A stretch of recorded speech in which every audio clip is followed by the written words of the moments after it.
3 a.m. local time, Moscow, Russia. 500 feet below the surface, inside the nuclear-hardened Metro 2 command center, known as D6, a high-ranking Russian officer sips hot coffee while scanning his radar monitors. He has no idea that exactly 94 seconds ago, his security was already compromised. 12 miles away, in the quiet suburb of Ramenki, an old, nondescript civilian truck has been parked silently for exactly 1 hour. Inside a mobile safe house 15 miles from the city center, a Ukrainian operator's hands are steady as he activates a remote trigger. The wooden roof of the truck's cabin slides back just 2 inches, barely enough to be noticed by a passing patrol, and 8 FPV drones, the Phantom Sleeper Swarm, lift off into the freezing night air. They stay below 40 feet, ghosting through the urban canyons of Moscow like digital predators. The total weight of all 8 units is less than a standard carry-on suitcase. Each drone is equipped with seismic AI to predict ground vibrations, a self-healing mesh network, and a payload consisting of nano-EMP emitters and parasite-hack modules. On the operator's screen, a red digital overlay reveals the Metro 2 grid, the underground heart of a nuclear superpower. The mission objective is surgical: infiltrate the primary communications hub and initiate a total blackout. By paralyzing this node, Ukraine intends to sever the link between the Kremlin and every Russian battalion currently deployed in the Donbas for a critical 48-hour window. The tension in the safe house is absolute. The operator knows he has exactly 60 minutes before the FSB begins its scheduled sweep of public transit cameras and parked vehicles in the district. It is a race against time and the most sophisticated internal security apparatus in the world. Russia spent 70 years and billions of dollars building the ultimate underground empire to survive the apocalypse, but they didn't account for one thing: Ukraine just rented a civilian truck for an hour to shut the whole thing down. The ultimate game of high-stakes hide-and-seek has begun, and 500 feet of reinforced concrete isn't going to be enough to keep the lights on. Slava Ukraini, baby. Russia may be a superpower, but tonight flexibility is about to beat the fortress. 3:05 a.m. The Phantom Sleeper Swarm has been airborne for 5 minutes, skimming just 30 feet above the asphalt of the Ramenki district. Moving in a staggered formation, the 8 FP5 drones maintain total radio silence, relying on pre-programmed visual navigation to avoid streetlights and power lines. However, Moscow is the most heavily defended airspace on the planet. Protecting the capital is the ultimate priority for a superpower, and the Russian air defense network, a multi-layered shield of S-400 and Panzer S-1 systems, is designed to detect even a bird-sized intruder. Within 120 seconds of takeoff, the outer radar ring of a nearby Panzer S-1 battery detects a momentary fluctuation. These are elite Russian operators trained to distinguish between environmental clutter and low observable threats. They don't hesitate. 2 short-range interceptor missiles roar off their rails, arcing through the freezing night at Mach 2. The impact is instantaneous. 2 of the FPV drones are vaporized in a flash of white phosphorus and high explosives. For any traditional air force, losing 25% of a strike package in the first 5 miles would signal a disaster. But the Phantom Sleeper Swarm is built for attrition. The remaining 6 FPV drones immediately initiate a mesh network self-heal protocol. As the destroyed units fall, they trigger high-density aerosol canisters, releasing a localized cloud of radar-absorbent chaff and thermal decoy smoke. This tactical ink cloud creates a 90-second blind spot for the Panzer's infrared and thermal sensors. 15 miles away, inside the mobile safe house, the Ukrainian operator watches 2 green icons turn gray. He doesn't flinch. "Go quiet, boys," he whispers, adjusting the tension on his joysticks. 60 minutes only. No second chances. The 6 surviving FPV drones drop even lower, hugging the contours of Moscow's sinkhole terrain, areas where the city's soft soil has created natural depressions. They activate their onboard seismic sensors, listening to the heavy, rhythmic 15 Hz vibrations of the nearby Moscow metro transit lines. By synchronizing their flight paths with the thundering transit trains, the swarm effectively masks its own acoustic and electromagnetic signatures against the city's background noise. The drones execute a series of high-G zigzag maneuvers, navigating through geological fissures and construction gaps that lead directly toward the D6 sector's ventilation shafts. The outer billion-dollar shield of the Russian superpower has been breached. The swarm is no longer in the sky. It is heading into the Earth, moving toward the primary intake vents of the Kremlin's deepest secret. The ghosts are officially inside the perimeter. 3:12 a.m. The 6 FPV drones reach the mouth of a vertical intake shaft, a relic of Stalin's obsessive paranoia. As they descend into the darkness, the Russian superpower's inner sanctum reacts with surgical precision. High-definition thermal cameras and CO2 sensors, the same technology used to guard mobile nuclear launchers, trigger a Level 1 intrusion detected alert. Within 45 seconds, the heavy boots of 12 elite Spetsnaz guards thunder down the reinforced corridors of the D6 sector. These are the Kremlin's personal Praetorian Guard, men trained for high-intensity combat in the pitch black of a nuclear winter. While the Spetsnaz focus on the primary intake grates, 4 of the FP-5E drones identify 0.2-inch hairline structural fractures in the century-old concrete lining the shaft. Using high-torque mini-rotors and diamond-coated tips, the drones expand these fissures with surgical silence. They don't need a door, they make their own. One by one, the carbon fiber frames slip into the secondary electrical ducting, bypassing the main security checkpoints. The Spetsnaz shine 2,000 lumen tactical lights into the main shaft, seeing nothing but dust and shadows. Russia's elite units may be the best in the world, but even they can't guard every microscopic crack Grandpa Stalin left behind 70 years ago. The Phantom Sleeper Swarm is now under their feet, crawling through the very veins of the most secure basement on Earth. The hunt is on and the hunters are invisible. 3:20 a.m. As the Phantom Sleeper Swarm crawls deeper into the D6 sector, a fundamental question emerges.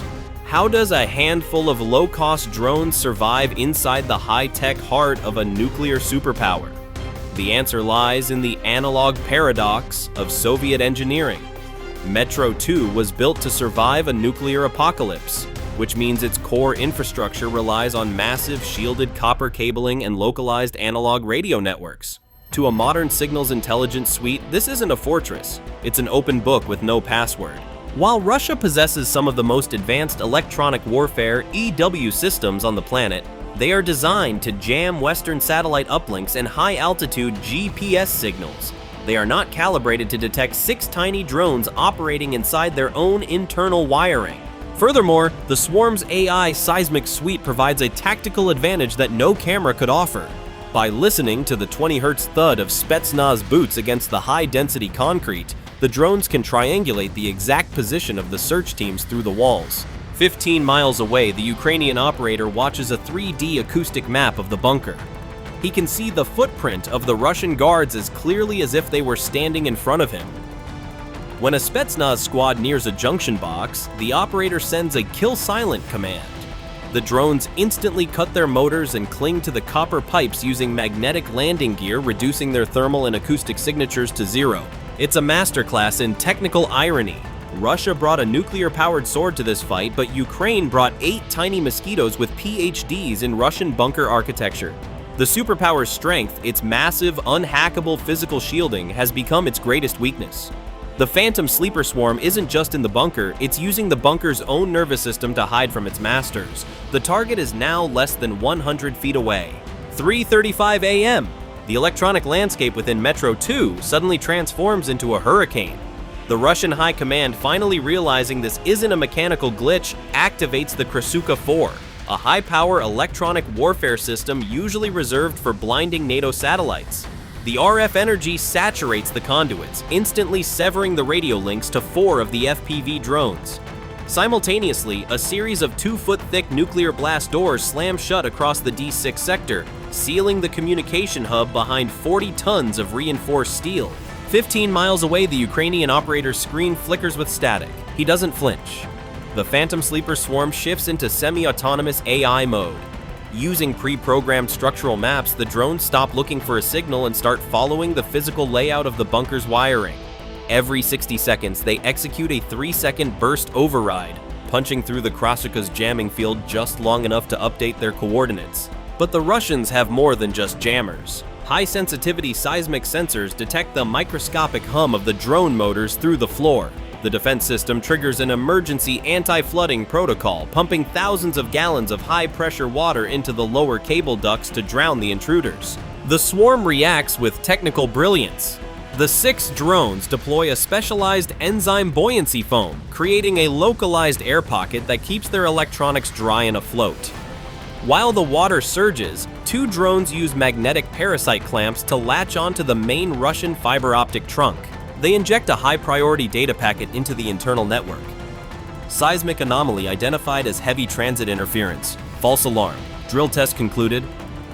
The Russian commanders, conditioned to trust their billion-dollar sensors, override the manual alarm. The Spetsnaz squads, confused by the conflicting orders, temporarily halt their advance. The reprieve lasts exactly 4 minutes before the Kremlin's core AI, a superpower-grade heuristic engine, detects the data anomaly. It realizes the drill test command didn't originate from the central terminal.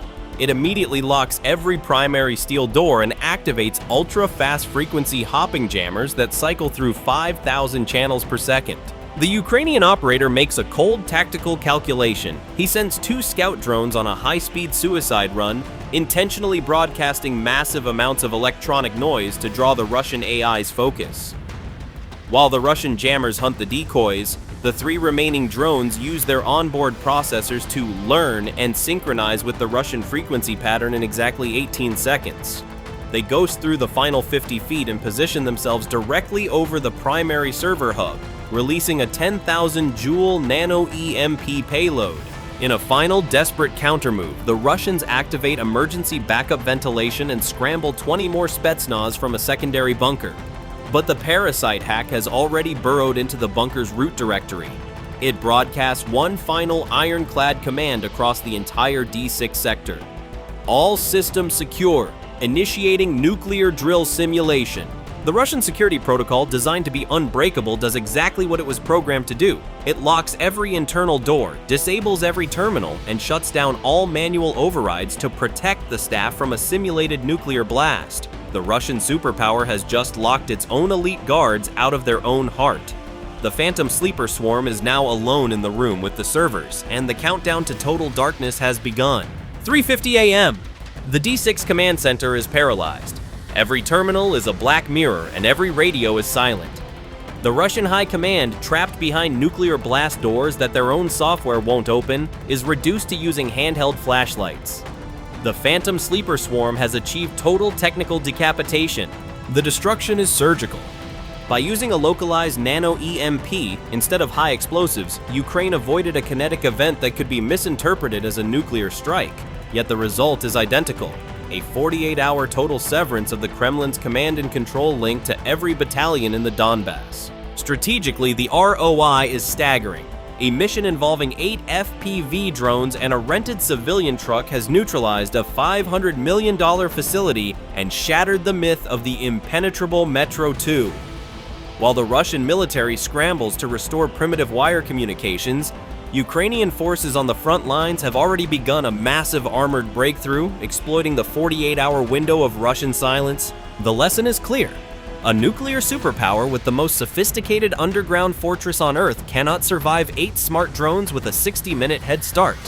Bunkers are tombs when the enemy has 21st century software. Moscow's underground terror didn't come from a bomb, it came from 8 FPVs in a truck. Slava Ukraini, baby!